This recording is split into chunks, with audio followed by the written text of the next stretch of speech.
Hey everyone, welcome back to Northside Baseball. Ethan and Brandon here yet again to discuss everything going on with the Cubs in this 2025 season.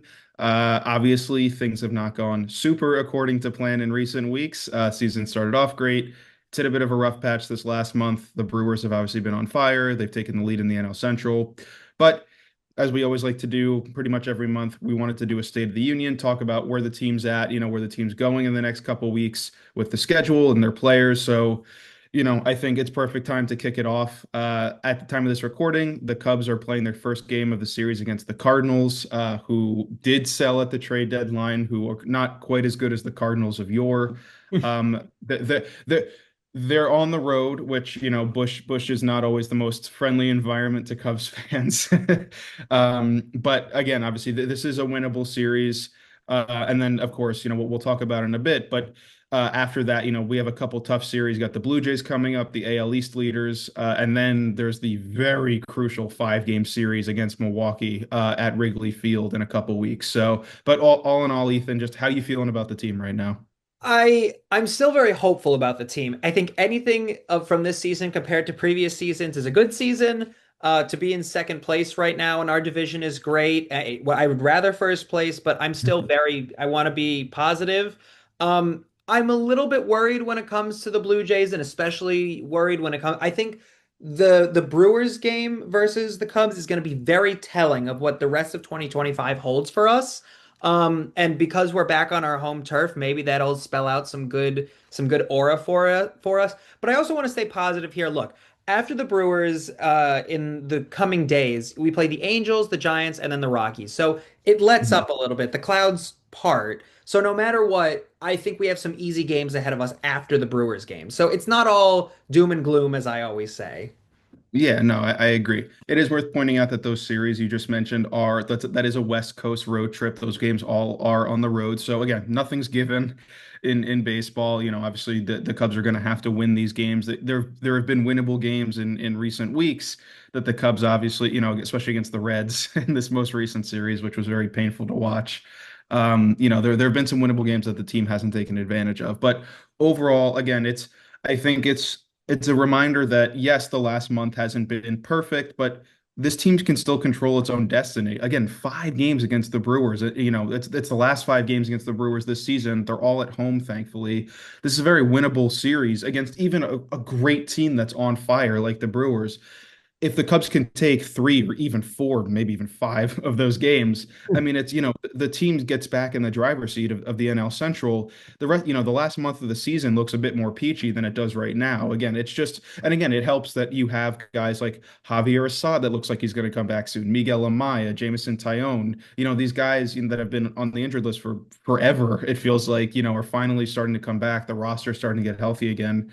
The bullpen's starting to pitch well with some of those new additions from the trade deadline. So again, it's things have not been going perfectly. Obviously, the trade deadline was kind of a bummer, given the team really needed a starting pitcher, and then the only starting pitcher they got hurt, and it kind of just a whole confluence or of events that have just not worked out. But this is still a really good baseball team. This is the best Cubs team that the team has had since at least 2017, in my opinion. So hopefully, obviously, the team gets back on track. The starting rotation gets healthy again. But I still, like you said, I still do feel relatively confident for the rest of the season. Yeah, and look, we have just about a month and some change before we get to the playoffs, and I that's where, the clock starts ticking down and you really start to worry, you start to get excited really, and that's the hope that we're World Series material, or at least we're playoff material at the end of the day. Mhm. And what I said to you and to our viewers just about a month ago when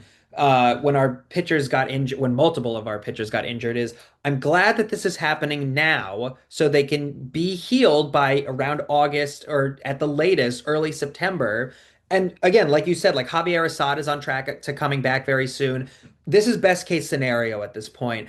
I would be very worried if more of our players, and I don't want to even name any because I don't want to jinx it and have people go into the IL that we really need right now. So I'm not going to say any of these like potential players that could get injured, but I think this is the best case scenario of a worst case scenario in that kind of in that way, in a sense.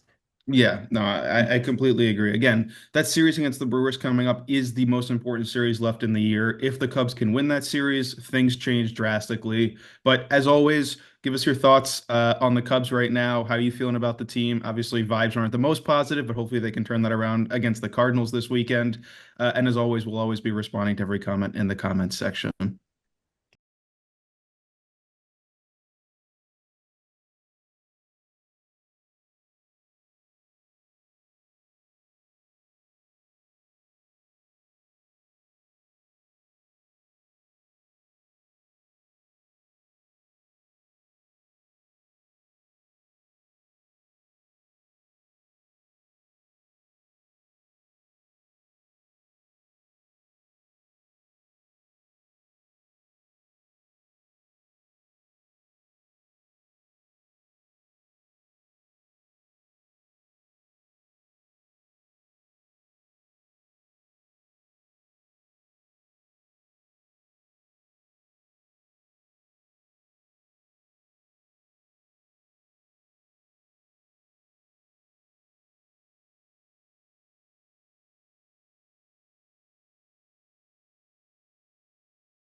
Hello, Northside baseball viewers, and welcome back to another video with Brandon and I. We are here to talk about our newest additions to the Cubs team.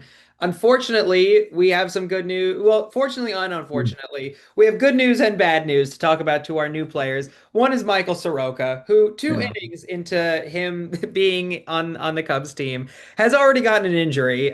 So he's really fitting into the Cubs bullpen, I guess. But it is what it is. He'll be back sooner rather than later. I want to quickly talk about Andrew Kittredge, who former Oriole, RIP, to my team, but he's doing pretty well for the Cubs. Another great addition, another great pitcher. Brandon, do you want to cover the other two players that we got really quickly? Yeah, yeah. So Taylor Rogers, lefty reliever. I think that was a smart move. Obviously, you already have Drew Pomeranz and Caleb Thielbar who have been pitching great this year, but never hurts to have another good lefty, especially ahead of the playoffs where some really good lefty hitters are, always due to come up. And then Willie Castro, who was by far my favorite addition of the trade deadline guys. He's been pretty much as advertised. He's been super versatile defensively. He hasn't been the best hitter in the world, but he's again, he's a solid guy in the lineup to have. And again, it's just that defensive versatility to fill in. I mean, he's played, I think, five positions already with the Cubs in like 8 or 9 games. It's really amazing what he's able to do on the field. Yeah, I think that when you and I were watching the trade deadline happen and it finally ended, I think that, you and I were very disappointed on what the Cubs delivered. But at the end of the day, I think that we were both happy to see Willie Castro. He's a household name at this point, and to see him be so versatile for the Cubs in such a short amount of time, I think is such a green flag. Hopefully, we keep him around for multiple seasons. He's such a seasoned player already, both before when he was in the minors and now that he's in the majors. It's such a kind of breath of fresh air, even though we're already halfway through the season, seeing him in the Cubs uniform. Yeah, no, he was for months, it felt like sort of targeted as like the perfect guy for this Cubs team, right? It just made sense. The Cubs had a really bad bench early in the year. I mean, Vidal Brujan was a mess. Gage Workman was a mess. Everyone who played on the bench pretty much was a mess, besides like Reese McGuire for a month. Um, and so obviously, again, it was just there was a very clear need for a guy who could play all around the diamond and who could actually hit the baseball. Willie Castro was pretty much the quintessential fit of that definition. And he's just it's really nice to see that. Yes, obviously there should have been more starting pitching acquired. Michael Soroka's injury is really again, there was no way to predict that happening. Again, It's it's a the Cubs shoulder curse, man. It's the Cubs curse. it's a shoulder injury. Who knows if or when he'll come back this season? Hopefully, it sounds like it might be sooner rather than later, but we'll see. But again, Willie Castro was the move I think that needed to be made. It was made, and it's been really positive to see him. But like you said, moving on from him, as you said in the bullpen, those two additions that the Cubs made, I think, have been really underrated because of how disappointing the Soroka addition was. Kittredge, yes, he had a really bad inning against the Reds that cost him the game, but then he threw an immaculate inning the next time out. He's a really good reliever to have. I mean, he's a really solid setup guy. And again, Taylor Rogers has been just about as good as you could have, mostly speaking, could have asked for since the Cubs have acquired him as another lefty in the bullpen. I think it's really interesting this year that the Cubs bullpen is very old. Daniel Palencia, is a guy who's like in his mid 20s, and then like every single other person is like 34 or 35 or older. It's just this weird, sort of Kittredge, I think, is 35. I think Rogers might be 35 too, 34 maybe. Again, it's sort of just this weird thing where the Cubs have this very veteran bullpen. But again, there's something to speak to those kinds of guys who have been here before, especially this is a team that's about to enter a serious playoff chase and hopefully go on a World Series run. You want guys who have the experience of pitching in those extremely high leverage situations. Kittredge and Rogers have done that in their careers. So I've been happy with them so far. They've been pleasant to see, but again, obviously, I know the big bummer has been Soroka. Yeah, I think something to end on here is going back to Kittredge for a second. To our starting pitchers again. I call it the Cubs curse. I just mentioned it, but they're all going to get injured at some point. It's been happening for like 2 years straight now. As soon as you step on the diamond as a starting pitcher, as soon as you put a Cubs jersey on, something's gonna happen to you. You're gonna get struck by lightning. Something's gonna happen.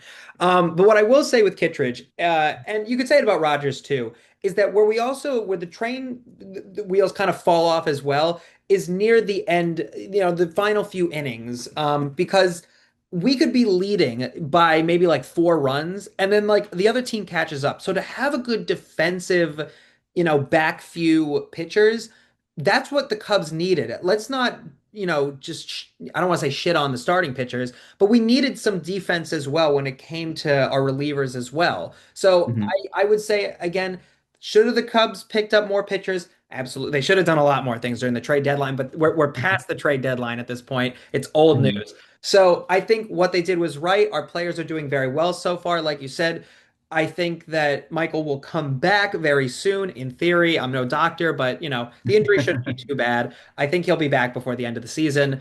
But we would love to hear your thoughts and comments in the comment section below. What do you think of our 4 new players that joined the Cubs? Are they doing well? Do they suck? Do you love them? Do you hate them? Let's hear your comments in the comment section below, and we will respond accordingly.